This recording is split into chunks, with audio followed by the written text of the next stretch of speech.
Get to speak with her, absolutely. Sometimes during games, we'll text each other and talk about how the game flow is going, the Iowa Hawkeye games are going. But no, I think she's handled this unbelievably. You forget sometimes this is a 22-year-old, right? To fully understand Caitlin Clark's evolution, you have to start with the moment she arrived at Iowa in 2020, a moment defined not by excitement, but by isolation.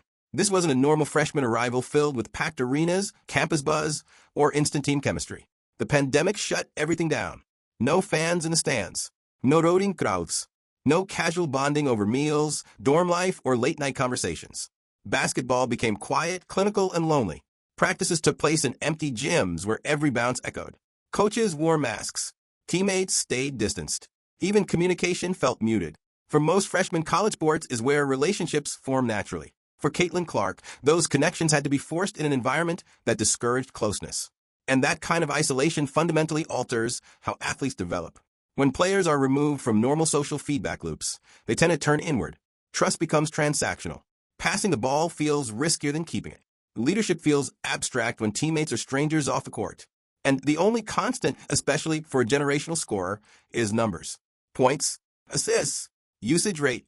Statistics become validation. Caitlin entered this environment with unprecedented offensive talent.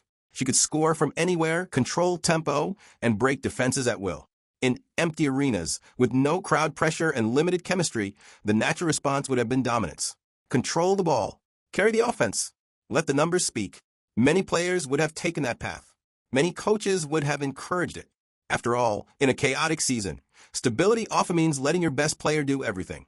But this is where the story takes a different turn, because Iowa didn't just have a superstar freshman. They had Lisa Bluder.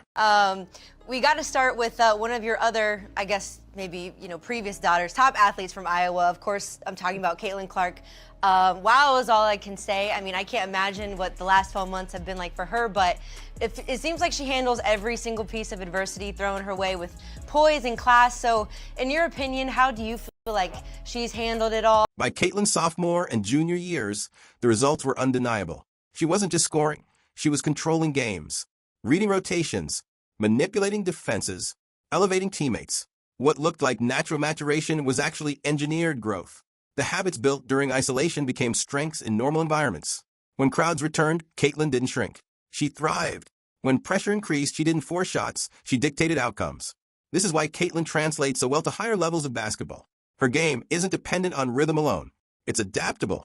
That adaptability was born in the hardest developmental environment imaginable. Lisa Bluder essentially used the pandemic as a laboratory. While others tried to survive it, she reshaped her star within it. Caitlin Clark's legacy isn't just about range or records. It's about foundation. Many stars shine when conditions are perfect. Few are built when conditions are hostile. The pandemic could have created a one-dimensional scorer. Instead, it produced a complete leader. That outcome wasn't accidental. It was coaching courage. Lisa Bluder didn't just coach Caitlin through isolation. She weaponized it. She turned empty gyms into classrooms, silence into discipline, loneliness into leadership. And that's why Caitlin Clark didn't just survive that era. She emerged from it prepared to change the game entirely. Her achieve the success, that team success, she's all on board. It was really easy keeping her focused on the prize. And I think her family, her parents are really good. They kept her grounded. So it really wasn't that hard of a challenge for us. We all knew what we wanted to do, and we tried to eliminate a lot of those outside distractions and focus on what we were doing, and that was trying to get try to get back to the Final Four and win a national championship. I feel like I'm only 22 years old, but I act like I'm 10, so. Isolation doesn't create selfish players because athletes are arrogant. It creates selfish basketball because survival instincts take over. When trust hasn't been built and communication is limited, players default to what they know best. For Caitlin Clark, that meant scoring. In normal circumstances, a point guard learns leadership through shared experiences. Wins feel collective. Losses are processed together. Chemistry grows organically. During the pandemic, those moments barely existed. Team meetings were shorter. Interactions were restricted. Emotional investment was harder to build. In that environment, passing the ball requires faith that teammates will be ready, confident, and connected. Isolation erodes that faith. Players begin to feel responsible for outcomes alone. The extra pass feels unnecessary. Shot selection tightens around personal comfort zones. Basketball becomes a solo problem to solve. For a player like Caitlin, this could have been dangerous. She had every tool to become a high-usage scorer who carried teams statistically but plateaued emotionally. History is full of stars who dominated early but struggled later because they never learned to lead beyond talent. Lisa Bluder saw the warning signs early, not because Caitlin was failing, but because she was succeeding too easily.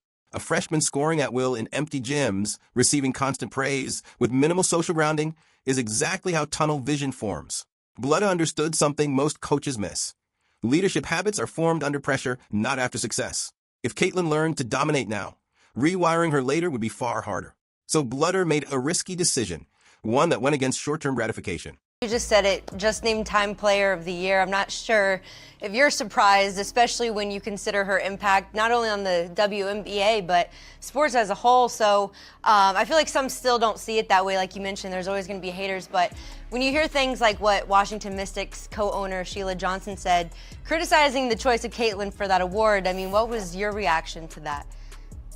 Oh, it's silly to me that anybody's trying to take away from something that's so good in your sport right now. I mean, this is a person that's really helped athletics, helped women's sport in a way that nobody has helped women's sports maybe since Billie Jean King. So let's get on the bandwagon and help her out, make her life a little bit easier because she is helping. Rather than unleashing Caitlin fully, Lisa Bluder deliberately restricted her, not by limiting minutes, but by redefining responsibility.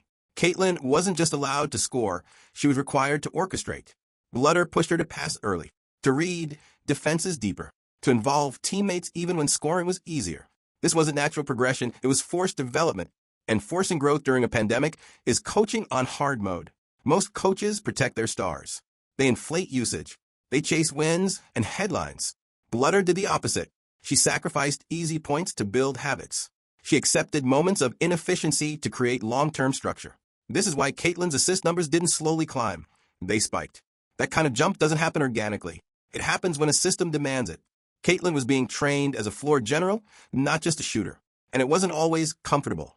There were possessions where Caitlin could have pulled from deep, but passed instead. Moments where fans wanted fireworks, but got ball movement. That discipline was learned, not innate. Bluder wasn't coaching for box scores. She was coaching for pressure, future moments when defenses would swarm, when trust would matter more than talent. Yeah. Last question on her. When you coached her at Iowa last season, things were already hitting stratospheric levels when you talk about her fame. So how did you personally help keep her kind of calm and focused and on the main goal of really helping the team make it to the NCAA tournament? You know, she's really goal-driven, and so if she thinks something's going to help her achieve the success, that team success, she's all on board. It was really easy keeping her focused on the prize. And I think her family, her parents are really good. They kept her grounded. So it really wasn't that hard of a challenge for us. We all knew what we wanted to do, and we tried to eliminate a lot of those outside distractions and focus on what we were doing, and that was trying to get another chance, try to get back to the final. To truly understand Caitlin Clark's rise, you have to strip away the packed arenas, the logo threes, and the viral highlights, and return to the quietest chapter of her career. Not the loud moments that made her famous, but the silent ones that shaped her. Caitlin arrived at the University of Iowa in 2020 at the exact moment college basketball lost its heartbeat. The pandemic shut everything down. There were no fans in the stands, no electric freshman introductions, no normal campus life, no organic team bonding over meals, dorm conversations, or shared routines. Basketball was reduced to empty gyms, echoing sneakers, masked coaches, and socially distanced teammates. For a young point guard, that environment was not just difficult, it was dangerous. Isolation changes athletes. When players are removed from social connection and emotional reinforcement, development bends towards self-preservation. Trust becomes fragile. Passing feels riskier than shooting. Leadership feels abstract when teammates are essentially co-workers you barely know outside of practice. In those conditions, players lean into the only thing they can fully control, their own performance metrics. Points, usage, efficiency. Statistics become validation.